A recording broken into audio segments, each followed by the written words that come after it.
Selamat malam sahabat Petra yang dikasihi Tuhan. Malam hari ini Rema Renungan Malam akan dilayani oleh Ibu Pendeta Yanti Dirja dari GKMI Yogyakarta dengan tema Memilih Seorang Pemimpin yang diambil dari Matius 15 ayat 1-20. Mari sahabat Petra, kita menyiapkan hati untuk mendengarkan dan merenungkan firman Tuhan. Selamat bersekutu, Tuhan Yesus memberkati. Mari kita berdoa. Terima kasih Tuhan atas kesempatan ini, di mana kami boleh merenungkan akan firman-Mu. Kami mohon Tuhan hadir di tengah kami, mengurapi kami dengan Roh Kudus Tuhan, sehingga firman Tuhan yang kami baca dan kami renungkan boleh menjadi firman yang hidup, yang mengubah diri kami. Dan biarlah firman itu juga boleh kami lakukan dalam kehidupan kami. Berfirmanlah Tuhan, karena kami semua sedia untuk mendengar dan melakukannya. Di dalam nama Tuhan kami, Yesus Kristus, kami naikkan doa ini. Amin. Pembacaan Alkitab diambil dari kitab Matius pasal 15 ayat 1 sampai yang ke-20. Yang demikian bunyinya. Perintah Allah dan adat istiadat Yahudi.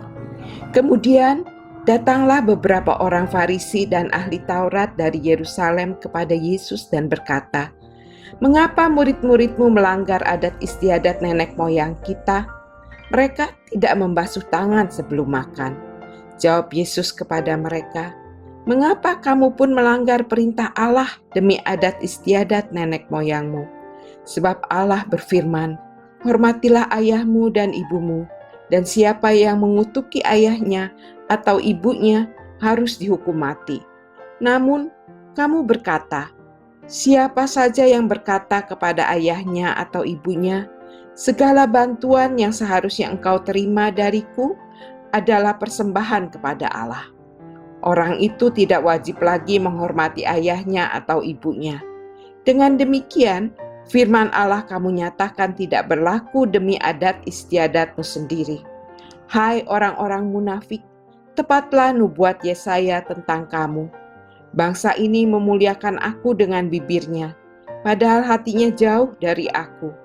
Percuma mereka beribadah kepadaku, sementara ajaran yang mereka ajarkan ialah perintah manusia." Lalu Yesus memanggil orang banyak dan berkata kepada mereka, "Dengar dan pahamilah, bukan yang masuk ke dalam mulut yang menajiskan orang, melainkan yang keluar dari mulut, itulah yang menajiskan orang." Kemudian datanglah murid-murid dan bertanya kepadanya, "Tahukah engkau bahwa perkataanmu itu telah menjadi batu sandungan bagi orang-orang Farisi?" Jawab Yesus, "Setiap tanaman yang tidak ditanam oleh Bapakku yang di surga akan dicabut dengan akar-akarnya. Biarkanlah mereka itu. Mereka orang buta yang menuntun orang buta. Jika orang buta menuntun orang buta, keduanya akan jatuh ke dalam lubang."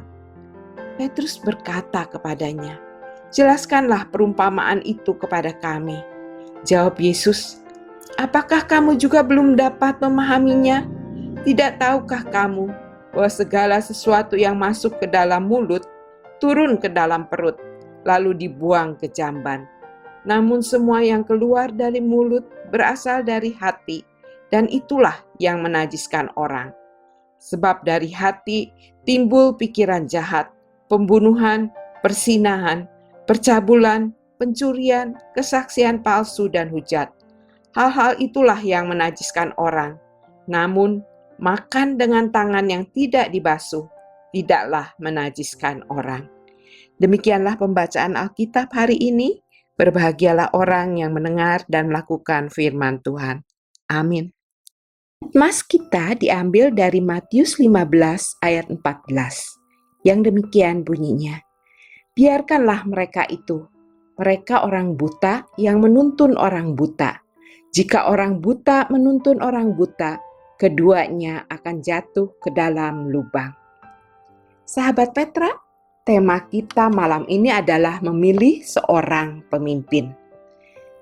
Dalam Matius pasal 15 ayat 1-20 ini, Yesus mengkritik kepemimpinan orang-orang Farisi dan ahli Taurat seperti orang buta yang menuntun orang buta. Orang-orang Farisi dan ahli Taurat memahami Taurat dengan cara yang salah. Mereka menekankan tradisi manusia di atas hukum Allah. Mereka lebih mementingkan apa yang kelihatan, seperti membasuh tangan, bukan pada esensi dari Taurat, yaitu hati yang bersih. Yesus juga menemukan kebobrokan dalam ajaran mereka. Mereka mengabaikan peraturan yang mewajibkan anak untuk membiayai penghidupan orang tua mereka. Asalkan uang pembiayaan untuk orang tua itu diberikan untuk persembahan kepada Tuhan. Mereka mengizinkan karena merekalah yang akan mendapat keuntungan dari uang persembahan itu. Merekalah yang akan menerima persembahan ini. Mereka mengatasnamakan Tuhan. Tetapi Tuhan tidak pernah mengizinkan namanya dipakai untuk orang-orang yang lebih mencintai uang ketimbang orang tua mereka sendiri. Sebenarnya, Taurat diberikan untuk melatih umat Tuhan mempunyai hati yang mengasihi Tuhan dan sesama. Hati yang kudus, hati yang peka terhadap keadilan dan belas kasihan. Bagaimana mungkin ada pemimpin agama yang sehari-harinya menyelidiki Taurat tetapi menjadi pemimpin yang buta? Sahabat Petra, ini bisa terjadi karena mereka mementingkan tradisi mereka lebih daripada firman Tuhan. Mereka sombong dan berpusat pada diri sendiri. Orang-orang Farisi itu tidak bisa melihat mana yang lebih penting. Lalu, sahabat Petra, bagaimana dengan penuntun buta zaman sekarang? Berikut adalah beberapa tanda untuk membantu mengidentifikasi dan menghindari dari pemimpin buta atau penuntun yang buta. Yang pertama, mereka tidak luwes. Berbeda dengan penuntun yang buta, penuntun sejati mempunyai semangat untuk mau diajar dan hati seorang pelayan. Mereka bersuka cita atas pertumbuhan Anda dan tidak terancam oleh perkembangan Anda. Mereka tidak akan mencoba untuk menahan Anda di sarangnya ketika sudah jelas bahwa Anda siap untuk terbang. Yang kedua, penuntun buta adalah kelompok yang elit.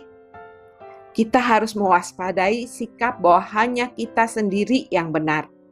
Ketika seseorang tidak bisa mengakui dan bersekutu dengan anggota keluarga Kristen yang lain, ada sesuatu yang salah. Mereka menjadi kelompok yang elit dan penuntun yang buta. Yang ketiga, cirinya adalah orang-orang yang suka menggerogoti uang. Berbeda dengan standar kepemimpinan Tuhan. Tuhan mengatakan, gembalakanlah kawanan domba Allah yang ada padamu. Jangan dengan paksa, tetapi dengan sukarela, sesuai dengan kehendak Allah, dan jangan karena mau mencari keuntungan, tetapi dengan pengabdian diri. Yang keempat, akuntabilitas. Waspadalah terhadap tipe saya pemimpin yang diurapi Tuhan dan tidak tersentuh. Sahabat Petra, tidak peduli seberapa berbakatnya kita, pintarnya kita semua punya titik buta. Dan kita perlu dikonfrontasi dan dinasihati dari setiap waktu. Kata Salomo, tetapi sungguh kasihan orang yang jatuh yang tidak mempunyai orang lain untuk mengangkatnya. Sahabat Petra, setiap kita adalah pemimpin dalam kehidupan, dalam keluarga, gereja, ataupun di masyarakat. Lalu, bagaimana agar kita tidak menjadi pemimpin yang buta?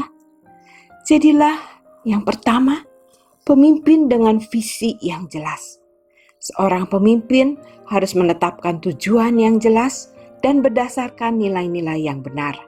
Dalam organisasi misalnya, pemimpin dapat memastikan bahwa semua keputusan yang diambil sejalan dengan visi dan misi organisasi, serta tidak hanya mengikuti kebiasaan atau tradisi yang kurang relevan. Yang kedua, pemimpin yang mau belajar. Mengakui keterbatasan diri adalah kunci. Pemimpin yang sukses akan terus belajar, terbuka terhadap masukan, dan mencari bimbingan dari sumber yang dapat dipercaya, termasuk nilai-nilai spiritual atau prinsip kebenaran.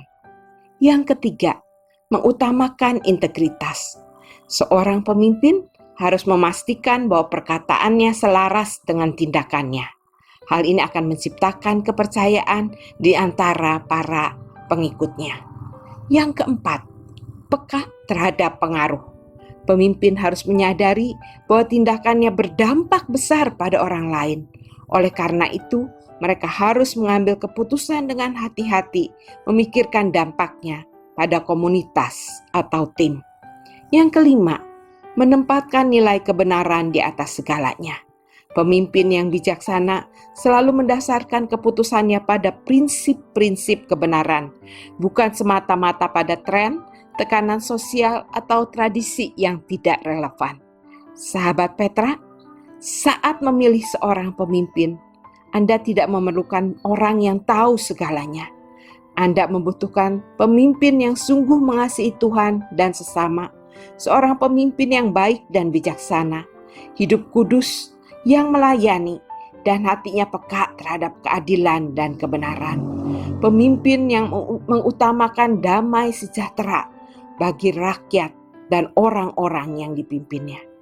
Oleh sebab itu, mari pilihlah pemimpin yang tidak buta dan jadilah pemimpin yang tidak buta. Amin.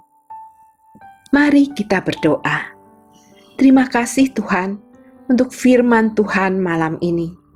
Kami mohon berkat dan hikmat dari Tuhan untuk para pemimpin maupun diri kami untuk menjadi pemimpin dengan visi yang jelas, mau belajar untuk semakin baik, menjadi pemimpin yang berintegritas, bijak, adil, dan benar.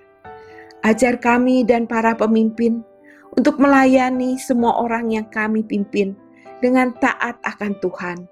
Dan biarlah apa yang kami putuskan, apa yang kami lakukan, dan para pemimpin putuskan dan lakukan, boleh mendatangkan damai sejahtera bagi orang-orang yang dipimpin.